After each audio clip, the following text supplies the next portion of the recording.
Hello friends, ഏത് ജന്മകൽപ്പനയുടെ പുതിയൊരു വീഡിയോയിലേക്ക് എല്ലാവർക്കും സ്വാഗതം.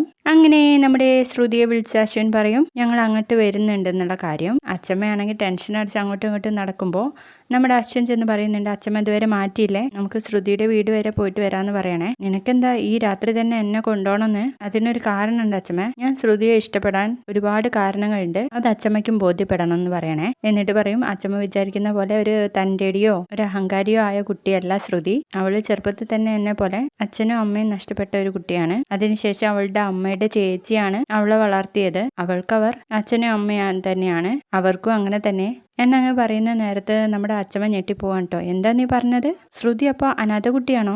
അതെ അച്ഛമ്മ എന്ന് പറയുമ്പോൾ അച്ഛമ്മ എന്നെ ചിന്തിക്കാണ്, ഓ അങ്ങനെയാണല്ലേ, അപ്പോൾ ശ്രുതി ആ സ്ത്രീയുടെ മകളല്ല എന്നും പറഞ്ഞ് നമ്മുടെ കുഞ്ഞനോട് പറയുന്നുണ്ട്. ഏതായാലും ശ്രുതി ഒരു അനാഥ കുട്ടിയായത് നന്നായി, എങ്കിലും അവളെ കല്യാണം കഴിക്കുന്നതൊന്നും എനിക്ക് ഇഷ്ടമല്ല എന്ന് പറയണേ. പിന്നീട് നമ്മുടെ ശ്രുതിയുടെ വീട്ടിലാണെങ്കിൽ ശ്രുതി ഇങ്ങനെ മാറ്റിക്കൊണ്ടിരിക്കുകയാണ്. ആ സമയത്താണെങ്കിൽ നമ്മുടെ പ്രമീള ഉണ്ടല്ലോ ഇങ്ങനെ പരക്കം പാഞ്ഞ് നടക്കുകയാണ് കേട്ടോ, എന്താ ചെയ്യേണ്ടതെന്ന് അറിയാതെ. എന്നിട്ട് അവസാനം രാധയോട് പോയി പറയും, അതെ സിദ്ധാശ്രമത്തിൽ നിന്ന് ഇപ്പൊ ഒരു കോള് വന്നിരുന്നു, അശോകേട്ടന് തീരെ വയ്യെന്ന്, അതുകൊണ്ട് ഞാനിപ്പോ അങ്ങോട്ടേക്ക് പോവാന്ന് പറയുമ്പോൾ അമ്മായി പറയും ഈ ചടങ്ങ് കഴിഞ്ഞിട്ട് പോവാന്ന് പറയുമ്പോഴൊന്നും കൂട്ടു വെക്കുന്നില്ല കേട്ടോ.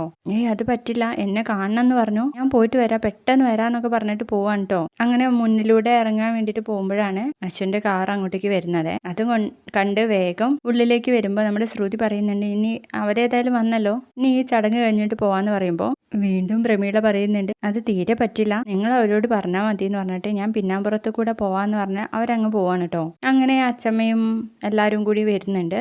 അപ്പോൾ പ്രമീളയെ കുറിച്ച് ചോദിക്കുമ്പോൾ രാധ പറയുന്നുണ്ട്, സിദ്ധാശ്രമത്തെ അശോകേട്ടനെ കാണാൻ വേണ്ടിയിട്ട് പോയതാന്നൊക്കെ. അത് കൊള്ളാം, ഇവിടെ ഇങ്ങനെ ഒരു ചടങ്ങ് നടക്കുമ്പോൾ തന്നെ ഇങ്ങനെ വേണമായിരുന്നോ എന്നൊക്കെ ചോദിക്കാട്ടോ. നേരത്തെ വന്നപ്പോഴും ഇവളുടെ അമ്മയെ ഒന്ന് കാണാൻ വേണ്ടിയിട്ട് പറ്റിയില്ല എന്ന് പറയുമ്പോൾ നമ്മുടെ അശ്വിൻ പറയുന്നുണ്ട്, അത് ശ്രുതിയുടെ അച്ഛന് സുഖമില്ലായിട്ടല്ലേ അച്ഛമ്മേ, ഈ പരിപാടി പിന്നെയും നടത്താലോ, അതുപോലെയാണോ അച്ഛന്റെ കാര്യം എന്ന് ചോദിക്കാണ്. അപ്പൊ ആ അച്ഛമ്മ ചോദിക്കും, എന്തെങ്കിലും അസുഖം ഉണ്ടായിട്ട് പോയതാണോ അതോ അസൗകര്യം ഉണ്ടായിട്ട് പോയതാണെന്ന് ആർക്കറിയാന്ന് പറയുമ്പോൾ നമ്മുടെ ശ്രുതി സങ്കടത്തോടു കൂടി അശ്വിൻ അങ്ങനെ നോക്കാൻ കേട്ടോ. അപ്പൊ അശ്വിൻ കണ്ണിനോട് ചിമ്മിയിട്ട് ഇങ്ങനെ കാണിച്ചു കൊടുക്കുകയാണ്. അതിനുശേഷം അച്ഛമ്മ അവിടെ ഇരിക്കുന്ന ഫോട്ടോ കാണുകയും അത് ആരുടേതാണെന്ന് ചോദിക്കാണ് കേട്ടോ. അതാണ് അശോകേട്ടനും പ്രമീള അടുത്തിയും ശ്രുതിയുടെയും പ്രീതിയുടെയും അച്ഛയും അമ്മയാണെന്ന് പറയാണ്. അപ്പൊ അച്ഛമ്മ ഇങ്ങനെ സൂക്ഷിച്ച് നോക്കുന്നുണ്ട്. അപ്പൊ മനോരമ പറയും, ഞാൻ പോയി എടുത്തിട്ട് വരാന്ന് പറഞ്ഞിട്ട് അത് എടുത്തിട്ട് വരികയാണെ. കുറെ പഴയതാ എന്നൊക്കെ പറയുമ്പോൾ അച്ഛമ്മ ഇങ്ങനെ നോക്കുന്നുണ്ട് കേട്ടോ ഫോട്ടോ. പിന്നീട് മോതിര കൈമാറ്റം നടത്താനുള്ളത് പറയുമ്പോൾ അച്ഛമ്മ സമ്മതിക്കുന്നേ ഇല്ല കേട്ടോ. അത് നീ വിചാരിക്കുന്നത് പോലെയല്ല, എന്തായാലും വലിയൊരു ചടങ്ങായിട്ട് നടത്തണം. അപ്പോഴേക്കും മനോരമ പറയുന്നുണ്ട്, ഹൽദി മെഹന്തി സംഗീതം ഒക്കെ വേണം. അതൊന്നും വേണ്ട എന്ന് പറയുമ്പോൾ അച്ഛമ്മ പറയും, പെണ്ണിനെ നീ ഏതായാലും കണ്ടുപിടിച്ചോ, ഇനി ബാക്കിയുള്ള ചടങ്ങുകൾ ഞങ്ങൾ ഇവിടെ മുതിർന്നവരുണ്ട് തീരുമാനം എടുക്കാൻ, അത് ഞങ്ങൾക്ക് വിട്ടേക്കെന്ന് പറയുമ്പോൾ അച്ഛനൊന്നും മിണ്ടാൻ പറ്റുന്നില്ല. പിന്നെയും അച്ഛമ്മ പ്രമീളയെ കുറിച്ച് ഇങ്ങനെ സംസാരിക്കുന്നുണ്ട് കേട്ടോ. അത് കേൾക്കുമ്പോൾ സങ്കടത്തോടെ നിൽക്കുകയാണ് നമ്മുടെ ശ്രുതി. വീഡിയോ ഇഷ്ടപ്പെട്ടാൽ ലൈക്ക് ചെയ്ത് സപ്പോർട്ട് ചെയ്യണേ. ബൈ.